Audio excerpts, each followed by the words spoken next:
Audio Jungle. Yo, balik lagi bersama Mimin di Manhwa TV. Kali ini kita akan lanjutkan pembahasan dari cerita Martial Evolution Star by Awakening the King of Monster. Mimin infokan kembali bagi teman-teman yang ingin menonton video terbaru lebih cepat, silahkan bergabung menjadi member di channel ini dengan biaya 5.000 per bulannya. Jika tidak, teman-teman bisa bersabar lebih dulu selama 2-3 hari untuk menonton video tersebut. Tanpa berlama-lama, yuk kita masuk ke ceritanya.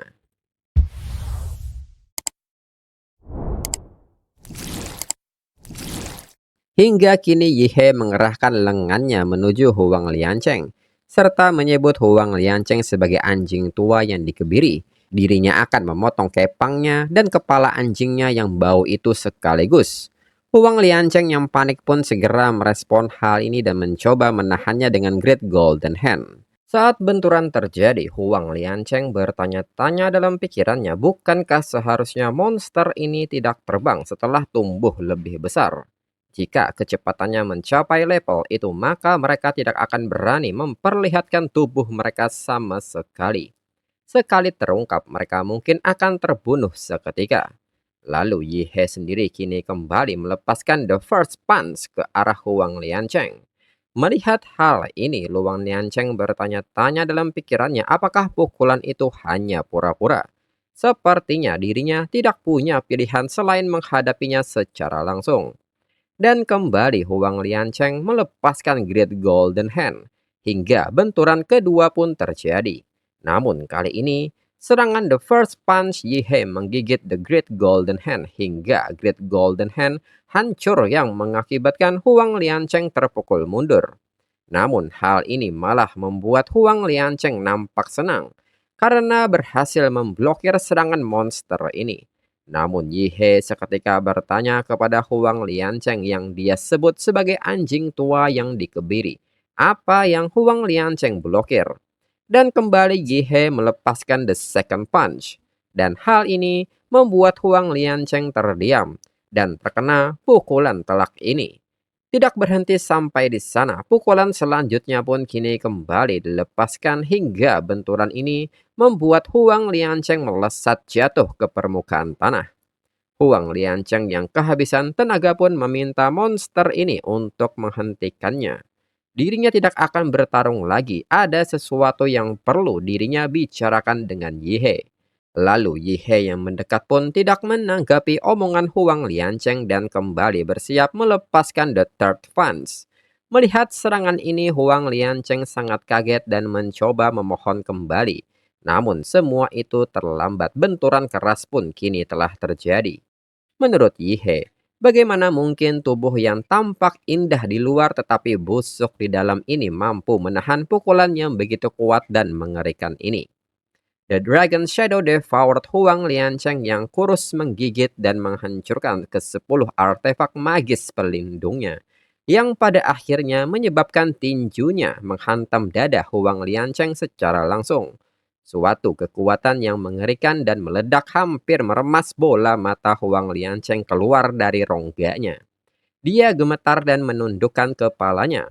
Tidak ada yang bisa dilihat, karena yang tersisa hanya kepalanya. Pukulan itu telah menghancurkan rongga dadanya, membuat kepalanya terlempar.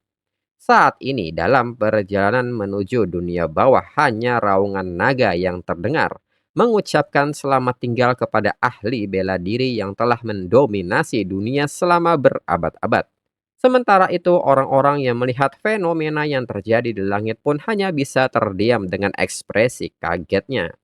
Dan kini pasukan militer yang bergerak pun bertanya siapa yang memalsukan perintah militer. Salah satu anggota militer pun mengatakan bahwa pertempuran di langit saat ini sedang terjadi dan segera mengajak pasukan untuk segera kembali ke ibu kota. Namun tiba-tiba langkah mereka terhenti saat melihat seseorang kini berada di atas langit. Mereka pun bertanya siapa di sana dan ternyata itu adalah Yihe. Yihe pun kini memperkenalkan diri sebagai seksi pertama Dragon Sparrow negara Sia. Dan di saat yang sama, klon Yihe yang berada di balik topeng juga datang menghampirinya sebagai anggota dari organisasi monster. Dan Yihe pun kini bertanya kepada pasukan militer apakah ada yang keberatan. Lalu pasukan militer yang melihat ini pun bertanya apakah mereka berdua anggota kuat dari organisasi monster. Mungkinkah mereka juga terlibat dalam rencana untuk melawan keluarga kerajaan? Dan jika dilihat lagi, keduanya selangkah di belakang Yihe, yang menunjukkan bahwa Yihe memegang posisi yang sangat tinggi di antara mereka. Orang-orang pun bertanya siapakah kepala divisi Dragon Sparrow dari negara Sia yang baru diangkat ini. Dia tampaknya sulit dipahami. Lalu Yehe pun mengatakan kepada Emperor, Demon Warrior, dan Demon A. Sepertinya mereka telah berurusan dengan para ahli kerajaan yang tersisa. Tentunya para ahli ini tidak akan mati sia-sia. Mereka akan melindungi negara Sia dengan cara yang benar-benar baru di masa depan. Dan Cujau seharusnya sudah menyelesaikan masalahnya dengan ayahnya sekarang. Dia harus dipanggil untuk menstabilkan urat naga. Kematian sejumlah besar anggota keluarga kerajaan telah menyebabkan energi naga mulai melonjak dengan hebat. Seandainya dirinya tidak melemparkan bom Yehasel, menyamar sebagai Zhao Guliang ke dalam peti mati naga, memutuskan hubungan antara energi naga dan keluarga kerajaan. Kemungkinan besar ibu kota, kota kuno Nandu, telah hancur oleh energi naga yang tidak terkendali. Lalu berpindah ke kota kekaisaran wilayah keluarga Chu. Chu Zhao pun kini telah tiba di tempat ini. Saat melihat jauh ke dalam tatapannya, Chu Zhao seketika lesu saat melihat pemandangan yang ada di depannya. Chu Zhao seketika menangis dan bertanya mengapa orang ini memilih untuk bunuh diri di saat-saat terakhir. Dirinya tidak mau membunuhnya. Dan ternyata orang ini adalah ayah Chu Zhao, yaitu Chu Longtian. Chu Longtian mengatakan bahwa inilah hutang dirinya pada Chu Zhao bunuh dirinya, dan Chu Zhao akan merasa lebih baik. Selain itu, dirinya lelah untuk hidup. Mungkin dirinya seharusnya mati bersama Chu Wenyi pada hari hujan itu lebih dari 1 dekade yang lalu. Namun dirinya sungguh menyesali perbuatannya terhadap anaknya. Dirinya orang yang jahat meskipun memiliki keluarga. Dirinya jatuh cinta pada ibu Chu Zhao, dan sebagai seorang ayah dirinya gagal memenuhi tanggung jawabnya dari masa kanak-kanak hingga dewasa. Jumlah pertemuan dirinya dengan Chu Zhao dapat dihitung dengan 1 tangan. Dirinya senang mati di tangan Chu Zhao. Dirinya merasa tenang mengetahui bahwa keluarga korup itu telah hancur sebelum dirinya meninggal. Chu Zhao pun nampak menangisi semua ini. Chu Longtian pun meminta Chu Zhao untuk mengikuti tokoh utara yang kuat yang bernama Yihe di jalan yang benar. Chu Zhao harus menghargai ini, dirinya harap Chu Zhao bahagia. Hingga pada akhirnya Chu Longtian kini menghembuskan napas terakhirnya. Dan di saat yang sama Chu Zhao dikagetkan dengan kedatangan Yihe di sini. Yihe yang mendekat ke mayat Chu Longtian bertanya apakah Chu Longtian meminta pendapat dirinya sebelum Chu Longtian ingin mati. Semua ahli di keluarga kerajaan Chu Longtian akan dipaksa melakukan kerja keras dan menjalani kerja paksa demi negara Xia di masa depan. Mendengar hal ini, Chu Zhao pun mengerti maksud Yihe. Yihe pun kini mengangkat sebagian tubuh Chu Longtian, dan Chu Zhao kini datang membawakan bagian yang lainnya. Dan segera Yihe menggunakan sel Yeha untuk menggabungkan kedua bagian tubuhnya. Hingga tidak perlu waktu lama Chu Longtian kembali hidup. Chu Longtian yang kembali hidup nampak kaget dan bingung, dirinya sama sekali tidak terluka. Apakah ini semacam ahli sihir? Ini jelas di luar kemampuan seorang seniman bela diri. Apakah Yihe benar-benar mempunyai kemampuan untuk menghidupkan kembali orang mati?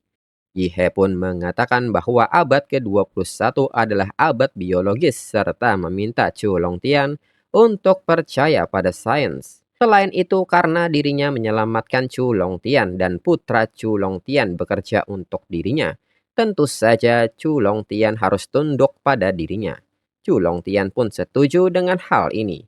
Yihe pun kini mengajak Chu Zhao pergi. Ayah Chu Zhao telah hidup kembali. Dirinya punya sesuatu yang penting yang membutuhkan bantuan Chu Zhao. Chu Zhao pun mengerti serta mengucapkan terima kasih kepada Yihe. Yihe pun meminta Chu Zhao untuk tidak berterima kasih. Sebentar lagi dirinya akan berterima kasih pada Chu Zhao atas nama seluruh negara Xia. Mungkin sekarang saatnya bagi Cujao untuk mempelajari kebenaran tentang keluarga kerajaan. Lalu kini Yihe menggunakan kekuatannya serta mengatakan bahwa dirinya akan menggunakan ilusi untuk membuat Cujao mengerti kebenaran tentang urat naga dan keluarga kerajaan. Menurut Cujao, dirinya tidak pernah menyangka perebutan kekuasaan antara keluarga kerajaan dan Yihe serta Dragon Sparrow negara Sia akan menyembunyikan begitu banyak rahasia. Cujao yang menerima ini pun mengatakan bahwa Yihe tidak perlu berkata apa-apa lagi. Dirinya akan membantu Yihe dan membantu seluruh negara Sia. Meskipun darah kerajaan miliknya tidak murni dan beban menjadi keturunan naga sangat besar. Dengan kekuatan miliknya saat ini, dirinya seharusnya mampu menanggung beban keturunan naga. Yihe pun kini segera memeluk Cujao dan mengucapkan terima kasih serta meminta Cujao untuk tidak khawatir. Dirinya pasti akan menyelamatkan Cujao saat waktunya tiba. Chu Longtian pun tiba-tiba kaget dan bertanya apakah Cujao benar-benar ingin memasuki urat naga. Urat naga itu adalah takdir yang lebih menakutkan daripada kematian. Chu Longtian seketika berlutut dan mengatakan kepada Yihe selaku tuannya bahwa darah kerajaan miliknya jauh lebih murni daripada Cujao. Dan dirinya juga seorang Grandmaster, dirinya lebih cocok menjadi urat naga daripada Cujao. Jika Yihe tidak percaya pada dirinya, Yihe bisa menggunakan kutukan pada dirinya. Yihe pun seketika meminta Chu Longtian untuk tidak khawatir. Cujao adalah sahabat dan kerabat dirinya yang tercinta. Dirinya tidak akan pernah menyakitinya. Dirinya dapat menjamin dengan integritas dirinya bahwa Cujao tidak akan terjebak di sana selamanya. Mungkin segera dirinya dapat menyelamatkannya. Cujao juga memberitahu ayahnya bahwa situasinya mendesak, dirinya harus pergi. Ayah baru saja mengatakan bahwa mereka harus mempercayai Yihe. Mendengar hal ini, Chu Longtian mengatakan dengan tegas bahwa masa depan Cujao dan bahkan negara Xia dipercayakan kepada Yihe. Yihe pun mengatakan bahwa itu sudah pasti, pola yang tidak berubah selama ribuan tahun ini perlu diubah.